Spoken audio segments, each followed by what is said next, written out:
ঘিয়ের মধ্যে এক টুকরো বরফকে এভাবে ফেটিয়ে দেখেছো কি? না করে থাকলে কিন্তু এক্ষুনি করো। বন্ধুরা, আজ একটা নতুন রেসিপি তোমাদের সঙ্গে শেয়ার করব, যে রেসিপিটা কিন্তু আমাদের দেশের সব থেকে পপুলার একটা সুস্বাদু মিষ্টির রেসিপি। তোমরা যেন এই রেসিপিটা খুব সহজভাবে এবং কম খরচে করতে পারো, তার জন্য আজকের এই ভিডিও। আশা করছি আজকের এই মজাদার রেসিপি তোমাদের অনেক অনেক ভালো লাগবে। এলাট ফুড বাংলা চ্যানেলে তোমাদের সবাইকে স্বাগত। বন্ধুরা চলো তবে বন্ধুরা শুরু করি আজকের এই মজাদার নতুন রেসিপিটা। এই রেসিপির জন্য আমি নিয়েছি এখানে 1 কিলো মতন গরুর দুধ। গরুর দুধ না হলে তোমরা পাউডার মিল্কও ব্যবহার করতে পারো। তো দুধটা জাল দিতে হবে এখন। তো দুধ গরম করার আগে কিন্তু আমরা এই অল্প একটু কয়েক চামচ দুধ উঠিয়ে রাখছি। এবারে এই দুধটাকে আমরা হাই হিটে ফুটিয়ে নিব। তো এই দুধ থেকে কিন্তু এই রেসিপির জন্য আমরা প্রথমে রাবড়ি বানিয়ে নিব। রাবড়িটা কিন্তু প্রথমে বানিয়ে নিতে হবে, তারপরে আমাদের অন্য কাজ করতে হবে। ফ্লেভারের জন্য আমি এলাচের ভিতরে যে দানা থাকে সেটা 2টো এলাচের দানা আমি নিয়েছি, আমি ভেঙে গুঁড়ো করে দিয়ে দিলাম। এবারে হাই হিটে আমাদেরকে চুলোর আঁচটা ধরিয়ে দিলাম। এবার খুব ভালো করে নাড়তে হবে। নাড়তে যখন ফুটে আসবে আর সাইডে যে সরগুলো থাকবে সেগুলো চামচ দিয়ে উঠিয়ে দুধের মধ্যে দিয়ে দিলাম। এবার কিভাবে কম খরচে এবং কম সময়ে বানাবে ঘরে রাবড়ি দেখে নাও। এখানে আমি বাটির মধ্যে যে দুধটা উঠিয়ে রেখেছিলাম তার মধ্যে আমি 1 চামচ ময়দা দিয়ে খুব ভালো করে গুলে নিচ্ছি। কোথাও যেন গুটলি বা লাম্পস না থাকে। গুলে নেবার পরে আমি এই রকম করে চারিদিকে আমি দিয়ে দিলাম দুধের ওপরে। তবে এখানে কিন্তু ময়দা খুব ভালো বুঝে দেবে, অতিরিক্ত যেন না হয়ে যায়, তাহলে কিন্তু তোমার যে ঘনত্বটা অনেক বেশি হয়ে যাবে, তখন তোমার রাবড়ি কিন্তু হবে না। তুমি ময়দার পরিবর্তে কিন্তু কর্নফ্লাওয়ারও দিতে পারো, রাবড়িটা যেন আমাদের দানাদার হয়। আর তার জন্য আমি এখানে লেবুর রস ব্যবহার করব। লেবুর রস না থাকলে তুমি ভিনিগারও ব্যবহার করতে পারো, তবে খুব কম পরিমাণে লেবুর রস অথবা ভিনিগার ব্যবহার করতে হবে। কম পরিমাণে আমি লেবুর রস ব্যবহার করেছি, বাস কয়েক ফোঁটা, যেন একদম ছানা না হয়ে যায় কিন্তু ভেঙে যায় যেন দুধটা হালকাভাবে, তার জন্য।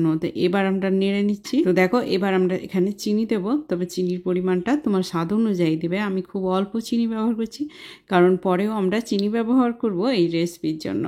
এই রেসিপিটা যদি তুমি একবার কাউকে খাও, সে নিশ্চয়ই জিজ্ঞেস করবে এটা কোথা থেকে কিনে আনলে। আর যদি বলো না আমি ঘরে বানিয়েছি, তবে সে নিশ্চয়ই জিজ্ঞেস করবে যে এটা কোথা থেকে রেসিপি পেলে। আমাদের রাবড়ি কিন্তু হয়ে এসেছে, কিন্তু আরেকটু আমরা ঘন একটু করে নিচ্ছি। তো 1 মিনিট হাই হিটে ফুটিয়ে দিলেই হয়ে যাবে, একদম পারফেক্ট। রাবড়ির ঘনত্বটা যখন এইরকম হয়ে থাকবে তখনই আমাদের চুলোর আঁচটা বন্ধ করে দিতে হবে। তো আমি একটা পাত্রের মধ্যে পুরোটাই নিয়ে নিচ্ছি। এবার আমরা চলে যাব আরেকটা কাজে। এবার আমি একটা কড়াইয়ের মধ্যে নিয়ে নেব দেশি ঘি, যেটা আমি ঘরে তৈরি করেছি।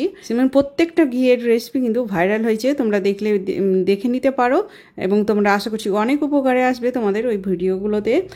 কিভাবে খুব অল্প দুধে কিন্তু তোমরা অনেক বেশি ঘি তৈরি করতে পারো। এবং ঘিয়ের ফ্লেভার দেখো, কয়েক মাস আগে ভিডিও দিয়েছি, কিন্তু এখনও ঘি কত সুন্দরভাবে রয়েছে।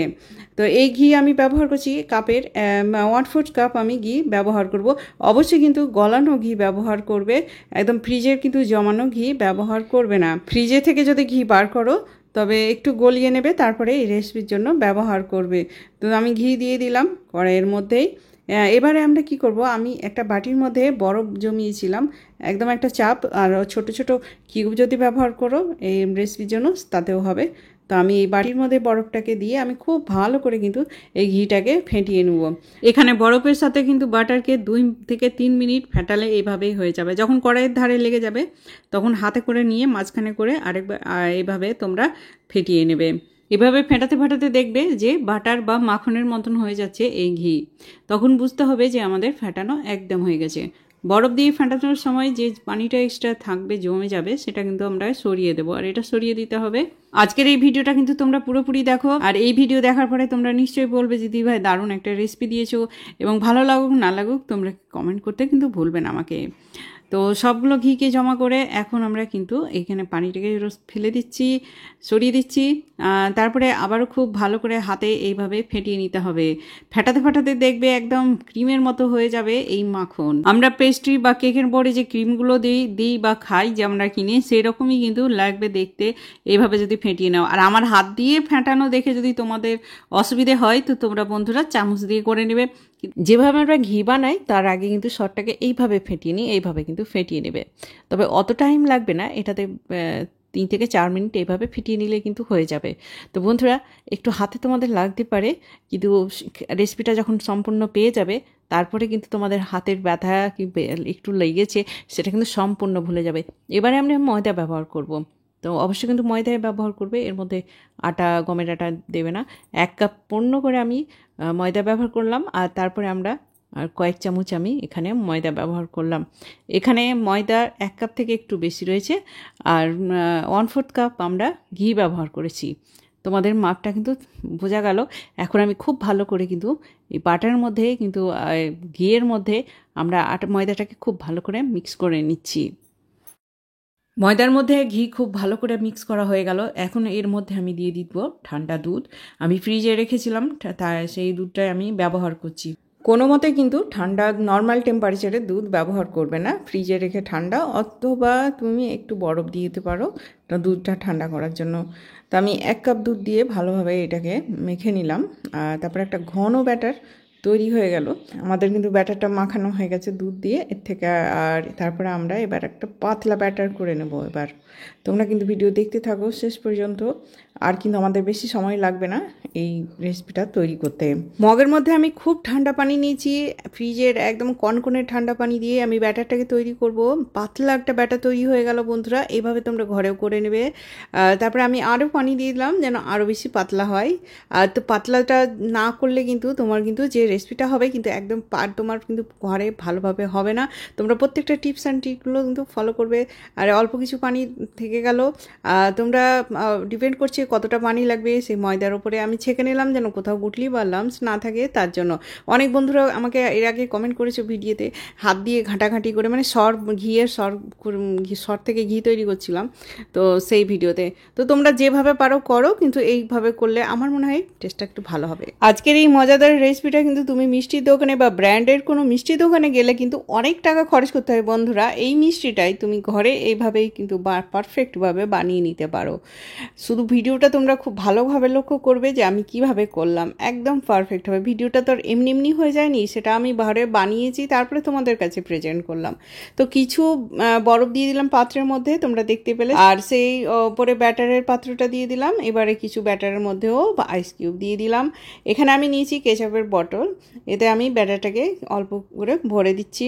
তবে এই বটল না থাকলেও তুমি খুব সহজে কিন্তু বানাতে পারবে, ভিডিওটা ভালোভাবে দেখো। ব্যাটারটা আমরা চেক করে নিচ্ছি ঠিকঠাক পড়ছে কিনা বোতলের মধ্যে থেকে। তো একদম ঠিকভাবে পড়ছে। এবার আমরা কিন্তু ব্যাটারটাকে যে কড়াইয়ের মধ্যে ব্যাটার আছে সেটাকে আমরা ঢাকা দিয়ে রেখে দিচ্ছি বন্ধুরা, কারণ এটা কিন্তু গরম হয়ে গেছে। আমি গরম হতে দেবো না, কারণ রান্নাঘরে এমনিতেই হিট বেশি আছে, তারপরে চুলোর পাশে। তো এবার আমরা যাচ্ছি চুলোর দিকে। আমি একটা ছোট্ট পাত্রের মধ্যে, একটা বাসনের মধ্যে আমি নিয়েছি তেল, সাদা তেল, আর তার মধ্যে আমি 1 চামচ ঘি দিয়ে দিয়েছিলাম, যেন ঘিয়ের ফ্লেভারটা যেন তেলের মধ্যে মানে রেসিপিতে আসে। তো তেল কিন্তু খুব ভালো মতো গরম করে নিতে হবে বন্ধুরা। হয়তো গরম হয়ে গেলেই আমি ব্যাটার ঢেলে দেবো তা নয়, খুব ভালো করে গরম করবে। প্রথম থেকে শেষ পর্যন্ত তোমরা ভিডিওটা লক্ষ্য করবে, তবে তোমার ঘরে কিন্তু পারফেক্ট হবে। তা আমরা অল্প অল্প করে, আমি প্রথমে একটু ব্যাটার দিয়ে দেখে নিলাম যে তেলটা ভালো মতো গরম হয়েছে কিনা। তেল এবং ঘিটা যদি ভালোভাবে গরম না হয় তো যে ব্যাটারটা দেবে সেটা কিন্তু তলাতেই কিন্তু প্রথমে ভাজতে শুরু করবে, তারপরে উপরে ভেসে আসবে। আর যদি তোমার তেল ভালোভাবে গরম হয় তবে ওপরেই কিন্তু ভাসবে আর ফেনা ফেনা হয়ে যাবে। আর তারপরে দেখতে পাচ্ছ আমি এইভাবে কিন্তু একদম পারফেক্ট তেল গরম হয়েছে। আর আমরা ব্যাটারটাকে অল্প অল্প করে দিয়ে দিচ্ছি। তারপরে কয়েক সেকেন্ডের জন্য থামতে হবে, আর আমি একটা কাঠি দিয়ে এইভাবে সরিয়ে দিচ্ছি। তারপরে আবারও ওপর থেকে আমরা ব্যাটারটা দিতে থাকবো। যদি তোমার ঘরে এইরকম সসের বোতল না থাকে তো তোমরা এইভাবে চামচ দিয়ে দিতে পারো, এটা কিন্তু একদম একই রকম হবে। আর একটু ওপর থেকে দিচ্ছি যেন এটা ড্রপ ড্রপ হয়ে পড়ে, একদম খুব কাছে কিন্তু দেওয়া যাবে না। আমরা আবারও সেই একই কাঠি দিয়ে সরিয়ে দিলাম, আবারও দিতে থাকবো ওপর থেকে বেশ কয়েকবার। তোমাদের হয়তো দেখে সাধারণ মনে হচ্ছে, কিন্তু না বন্ধুরা, এটা একটা অসাধারণ রেসিপি। তো আমরা মাঝখানটাকে এইভাবে একটু কাঠি দিয়ে সরিয়ে দিচ্ছি, এটাকে একটু ফাঁকা করে দিতে হবে। এবার আবারও আমরা ব্যাটারটা দিয়ে দিলাম। আচ্ছা, সাইডের কিন্তু লাল হতে শুরু করেছে, তো আমাদের কিন্তু আর ব্যাটারটা দেওয়া যাবে না। এবার আমরা কিন্তু এইটাকে সাইডগুলো আমরা সরিয়ে দিচ্ছি। তো আমরা চাকু দিয়ে এইভাবে একটু ডুবিয়ে দিলাম, দেখছি তো একদম খুব সুন্দরভাবে কিন্তু এটা ছেড়ে গেছে, আমার পাত্রের গায়ে কিন্তু লেগে নেই। তো দেখো আমার কতগুলো জালিযুক্ত এই রেসিপিটা তৈরি হলো বন্ধুরা। এর উপরে কিন্তু আরও কিছু বাকি আছে যেগুলো আমাদের দিতে হবে এবং রেসিপিটা কমপ্লিট হবে। এক পিঠ ভাজা হয়ে গেলে কিন্তু এইভাবে আমরা কাঠি দিয়ে ধরে উল্টে দিচ্ছি, আর খুব সাবধানে উল্টে নিবে বন্ধুরা, এটা কিন্তু একদম একটুতেই কিন্তু ভেঙে যাবে। তো দেখো কতগুলো জালিযুক্ত হয়ে গেছে।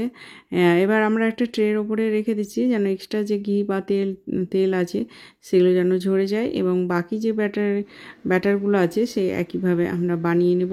বন্ধুরা এই রেসিপিটার নাম কি, তোমরা যদি খেয়ে থাকো অবশ্যই আমাকে কমেন্ট করে জানাবে, এবং কোথা থেকে বলছো সেটাও কিন্তু জানাবে। পাতলা ব্যাটার দিয়ে এইভাবে হাজার হাজার জালিযুক্ত এই গোল গোল আমরা পাঁপড়ের মতো বানিয়ে নিলাম, কিন্তু অনেকটা মোটা আছে, প্রায় 1 ইঞ্চি মতো এগুলো মোটা রয়েছে। আর আমি এর জন্য আমি বাদাম কেটে নিচ্ছি, তবে ঘরে যে কোনো বাদাম দিতে পারো। আমি এখানে কাজু বাদাম আর পেস্তা বাদাম আর একটু আলমন্ড বাদাম কেটে নিয়েছি, তারপরে কেটে নিলাম। এবার আমরা চিনির একটা সেরা তৈরি করে নেব। 1 কাপ চিনি দিয়ে দিলাম, 1/2 কাপ পানি দিয়ে এটাকে আমরা একটু মানে নাড়বো না, সাঁড়াশি দিয়ে এভাবে পাত্রটাকে ঘুরিয়ে নিই। এটা হাই হিটে করে নিতে হবে, আর চিনিটা যখন একদম গলে যাবে তারপরে আমরা চামচ দিয়ে নেড়ে এটাকে আমরা 1 তার অথবা চিটচিটে ভাব চলে আসা পর্যন্ত এটাকে আঁচ দেবো। প্রায় 2 মিনিট মতো আঁচ দিয়ে নিয়েছি। আর এটাকে 3 তার করার কোনো দরকার নেই। আমাদের কিন্তু মিষ্টির রসটা, এই মিষ্টিটা যেটা আজকের হবে সেটার জন্য সেরাটা একদম তৈরি হয়ে গেছে। এটাকে আমরা একটা পাত্রের মধ্যে উঠিয়ে রেখে দিচ্ছি। আমাদের রাবড়ি তৈরি হয়ে গেল, জালিদার এই পাঁপড়ও তৈরি হয়ে গেল, চিনির সেরাও তৈরি হয়ে গেল, আর আমাদের বাদামটাও কেটে নেওয়া হয়ে গেল। এবার আমরা কিভাবে মিষ্টিটা বানিয়ে নিচ্ছি তোমরা দেখে নাও। খুব সহজ বন্ধুরা, এটা কিন্তু মানে বাজারে যদি কিনতে যাও তো বহু টাকার খরচ। এটা ভারতের সবথেকে পপুলার একটা রেসিপি। তো আমাদের প্রথমে দিয়ে দিব আমরা যে চিনির সেরাটা আছে সেটা দিয়ে দিচ্ছি, তবে একটু হালকা গরম অবস্থায় দেবে, একদম ঠান্ডা করে দিও না, একটু হালকা অবস্থায় দিয়ে অল্প করে চিনিটাকে এভাবে চারিদিকে লাগিয়ে নিতে হবে। এটাকে ডুবিয়ে নেবার কোনো প্রয়োজন নেই বন্ধুরা। তোমরা ভালোভাবে দেখে নাও আমরা কিভাবে করছি। এটা রাবড়িও দিয়ে দিলাম ওর ওপর থেকে। এবার আমরা কিছু বাদাম যেটা কেটে রেখেছিলাম সে বাদাম আমরা দিয়ে দিচ্ছি এইভাবে। তোমরা যে কোনো বাদাম দিতে পারো, আর বাদাম না দিলেও চলবে, তাতেও রেসিপি কিন্তু সুন্দর হবে। আর একটু সাজানোর জন্য আমি ওপর থেকে তাবাক আর গোলাপের পাপড়ি দিয়ে দেবো। ঘরেই কত ঝটপট কত সুন্দরভাবে স্বাস্থ্যকর এই যে ঘেবার আমাদের তৈরি হয়ে গেল। এটা কোথায় কোথায় পাওয়া যায় নিশ্চয়ই তোমরা ঘেবার তোমরা কিন্তু সার্চ করলেই পাবে এটা কোন কোন জায়গায় পাওয়া যায়। তো এর আওয়াজটাতে কিন্তু বুঝতে পারবে কতটা ক্রিস্পি হয়েছে। তুমি এই রেসিপি এটা বানিয়ে ফ্রিজে রেখে দেবে 15 দিন পর্যন্ত, এটা তোমরা রাখতে পারো। আর তুমি গিফট হিসাবেও দিতে পারো এই রেসিপিটা কাউকে, তোমার বন্ধুদের, আত্মীয়দের। তো বন্ধুরা আজকের এই রেসিপি তোমাদের কেমন লাগলো কমেন্ট করে জানাবে, ভালো লাগুক না লাগুক। আর একটা কিন্তু ভালো লাগলে কিন্তু লাইক করে দিও, ডিসলাইকের অপশান রয়েছে, কিন্তু এত দূর আসার পরে একটা লাইক করে দিও, আর শেয়ার করার অনুরোধ রইল। আর আমার পাশে থেকে চ্যানেলটিকে সাবস্ক্রাইব করে দিবে। যে বন্ধুরা সাবস্ক্রাইব করেছে তাদের অনেক অনেক ধন্যবাদ, আর যারা করনি তারা অবশ্যই করে দিও। পাশে থাকা বেল আইকনটি প্রেস করে দেবে, তবে সমস্ত ভিডিওর নোটিফিকেশান তোমার কাছে সর্বপ্রথম পৌঁছে যাবে। আজকের মতন এই পর্যন্ত বিদায় নিচ্ছি। আগামী পর্বে আবার ফিরব নতুন কোনো রেসিপি নিয়ে, ভিডিও নিয়ে। সবাই সুস্থ থাকো, ভালো থাকো, ধন্যবাদ।